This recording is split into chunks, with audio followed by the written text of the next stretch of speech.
എന്നോട് വലിയൊരു ആക്സിഡന്റ് സംഭവിച്ച ഒരു സംഭവിച്ചൊരു കാര്യമുണ്ട്.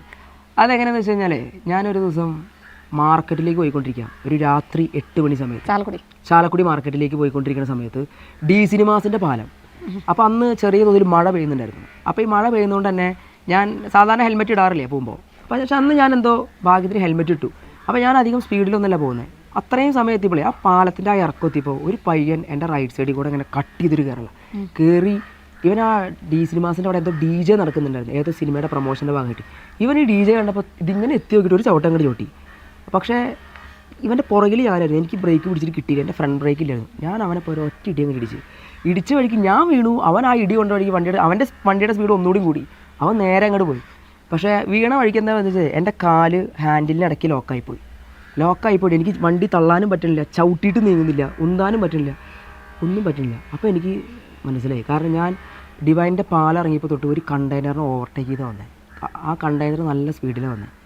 അപ്പോൾ ഞാൻ ആ സമയത്ത് എൻ്റെ മരണം ഞാൻ ഉറപ്പിച്ചു. ഒറ്റയടിക്ക് എനിക്ക് ഈശോ പ്രാർത്ഥിച്ച പ്രാർത്ഥന ഓർമ്മ. ഞാൻ പറഞ്ഞു, തമ്പുരാനെ എൻ്റെ ആത്മാവിനെ നിൻ്റെ കാര്യങ്ങൾ സമർപ്പിക്കുന്നു. കുമ്പസാരിക്കുമ്പോൾ ഏതെങ്കിലും ഭാവം പറയാൻ മറന്നു വേണ്ടി കർത്താവ് അതിനും കൂടി ക്ഷമ ചോദിക്കുന്നത്. കണ്ണടച്ച് കിടന്നു 2 സെക്കൻഡ് ആയപ്പോൾ എൻ്റെ വലത്തെ ഷോൾഡറിന് ഒരടി കിട്ടി. ഈ അടി കിട്ടിയ പാടെ ഞാനും എൻ്റെ വണ്ടിയും കൂടി മറ്റേ പാലത്തിൻ്റെ വരി കെട്ടിയിട്ടുണ്ടല്ലോ അതിനോട് ചേർന്ന് പോയി. എൻ്റെ വണ്ടി കാലിൽ നിന്ന് പോയി. ആരോ പിടിച്ച് വലിച്ചിട്ട പോലെ പെട്ടെന്ന് ഞാൻ എഴുന്നേറ്റ് ഹെൽമെറ്റ് ഊരിപ്പോൾ ഏകദേശം എന്നെ ഇടിച്ചില്ല എന്ന് പറഞ്ഞാൽ കണ്ടെയ്നർ അങ്ങോട്ട് പോയത്. ഭയങ്കര സ്പീഡിലായിരുന്നു പോയത്. എനിക്ക് ഭയങ്കര ഷോക്കായി. ഒരു 2 സെക്കൻഡ് ആ ഒരു അനുഭവം ഉണ്ടായിരുന്നില്ല എന്നുണ്ടെങ്കിൽ ഞാനത് ഉറപ്പായിട്ട് എൻ്റെ തലയെക്കൂടെ കണ്ടെയ്നർ കയറിപ്പോയനെ. പക്ഷേ ആ ഒരു ജീവിതത്തിൽ ആദ്യത്തെ ഒരു അനുഭവമാണ്. മരണം മുമ്പിൽ കണ്ടു. അപ്പോൾ സ്വാഭാവികമായിട്ടും പേടിയായി, കൈയും കാലും വേറെ തുടങ്ങി.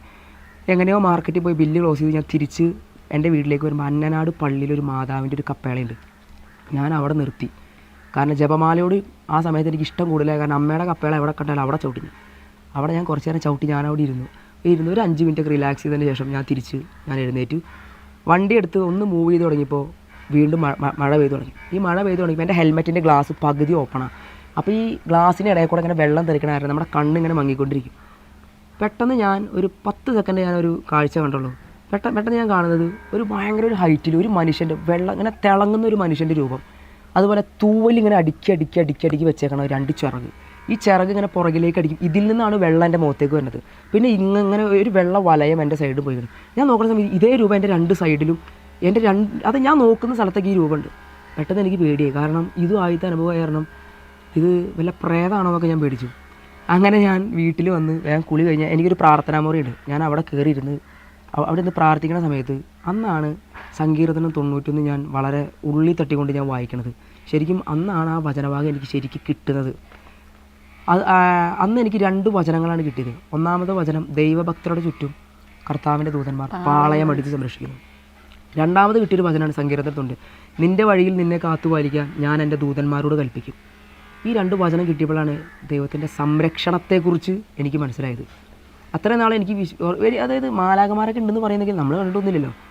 അപ്പോൾ എനിക്ക് വലിയ ഫെയ്ത്തില്ലായിരുന്നു. പക്ഷെ അന്ന് ദൈവം സംരക്ഷിക്കുന്നുണ്ട് ഒത്തിരിയധികം. അതായത് പോയിന്ന് ഞാൻ കണ്ടെടുത്തിൽ നിന്നാണ് തമ്പുരാൻ എന്നെ രക്ഷിച്ചുകൊണ്ട് വന്നത്. അന്നാണ് സങ്കീർത്തനം 91 ദൈവത്തിൻ്റെ സംരക്ഷണം.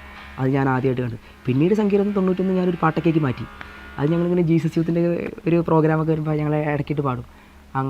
അങ്ങനെ ആയിരുന്നു എനിക്ക് ദൈവത്തിൻ്റെ സംരക്ഷണം അടുത്തൊരു വചനത്തിലൂടെ അനുഭവം തന്നാണ്. നിന്നെ ഞാൻ സംരക്ഷിക്കുന്നുണ്ട് തമ്പുരാൻ എന്നെ പഠിപ്പിച്ചത്. എല്ലാം പ്രൂഫിൽ കൂടെയാണ് തരുന്നത്. നീ എന്താണോ ആഗ്രഹിക്കുന്നത് ആ രീതിയിലാണ് നിനക്കെല്ലാം വെളിപ്പെടുത്തി തരപ്പെടുന്നത് അല്ലേ.